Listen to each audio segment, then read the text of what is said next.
Hey guys, what's up? It's Chou-Chou Detective here, investigating your favorite movies.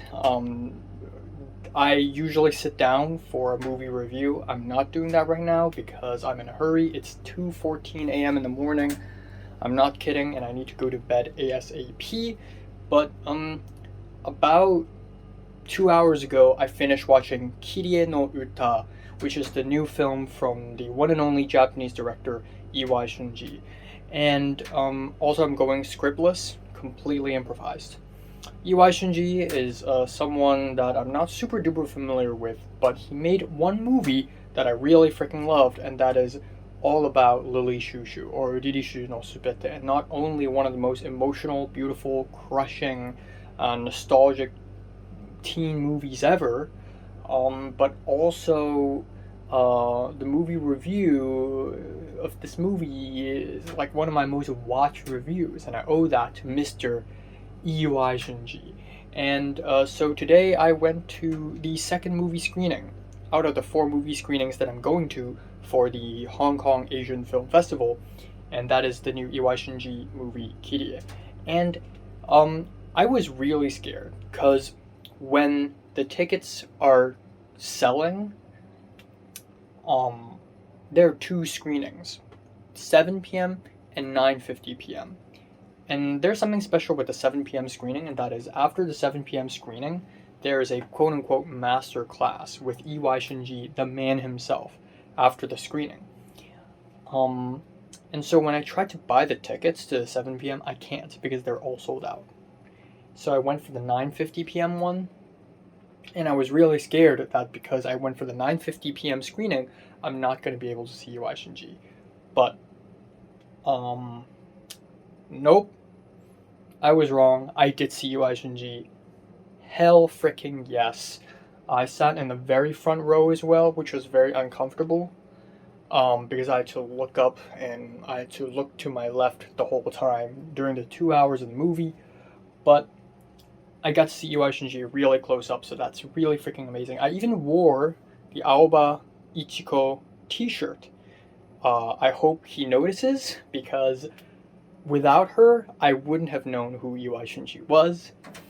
And I know Iwai Shunji and Aoba Ichiko are fans of each other as well. And it's even more fitting, given that this movie is about music, and how music heals people from trauma. So, this is the only appropriate shirt to wear. I wore this shirt just for today. So that's pretty freaking cool. Another really cool fun fact is, I was sitting somewhere behind, outside the cinema, and I waited for an hour and 15 minutes before getting into the cinema after I got off work. And Iwai Shunji walked past me while YouTube streaming, like live streaming himself on YouTube. And so after I got back home, I watched that YouTube stream, and holy shit, I'm in it. So technically I star in an Iwai Shunji film now. Thank you. So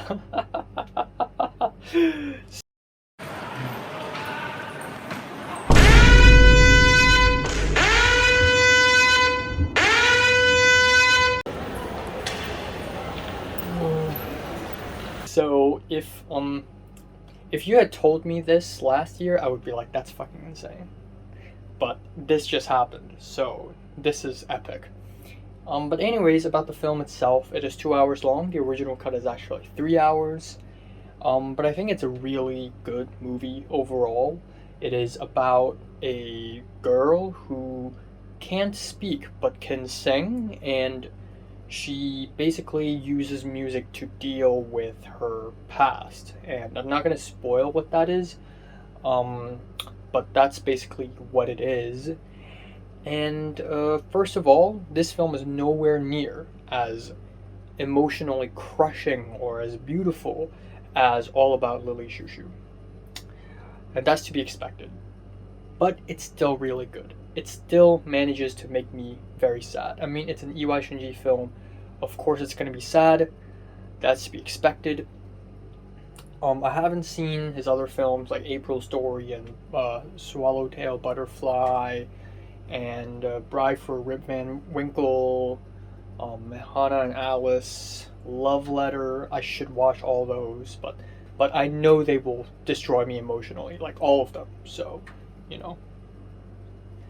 So, the lady to my right was crying at the end of the movie, so that's pretty funny.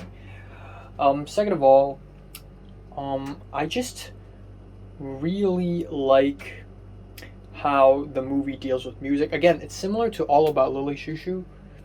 In Lily Chou-Chou, music is a means for people to connect with each other and to express their common pains and angers, which is beautiful. It's poetic. In this movie, it's kind of the opposite.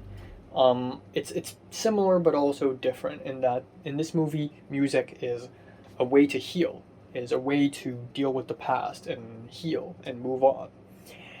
And I just thought that was really beautiful, especially given that I am working for a company right now that is music education essentially. So it really, it's great. I think it's great.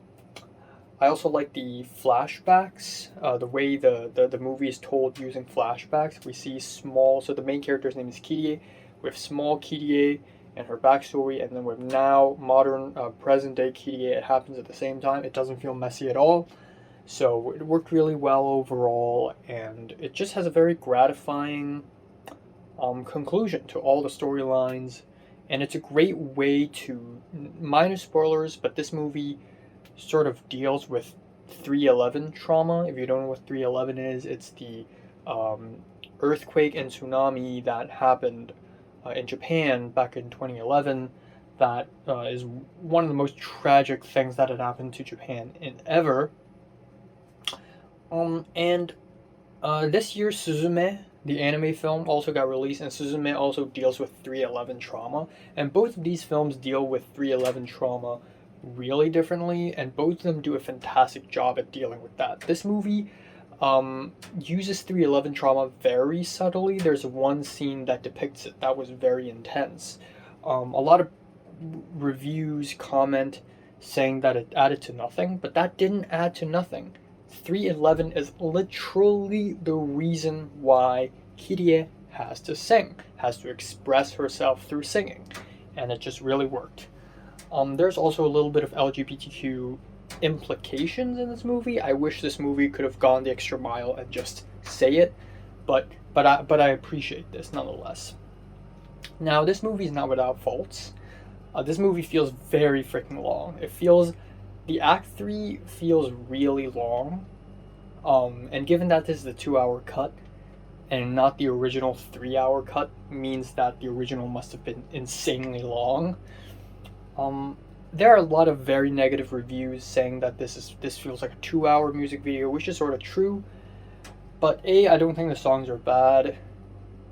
B, the story itself is really compelling, I think. And third of all, there are a lot of moments, a lot of scenes that's obviously filmed with a different camera. And there are also some scenes with some frame rate issues. But overall, it's still a really good movie. I love the handheld style. It's present in Lily Chou-Chou. It's also present here.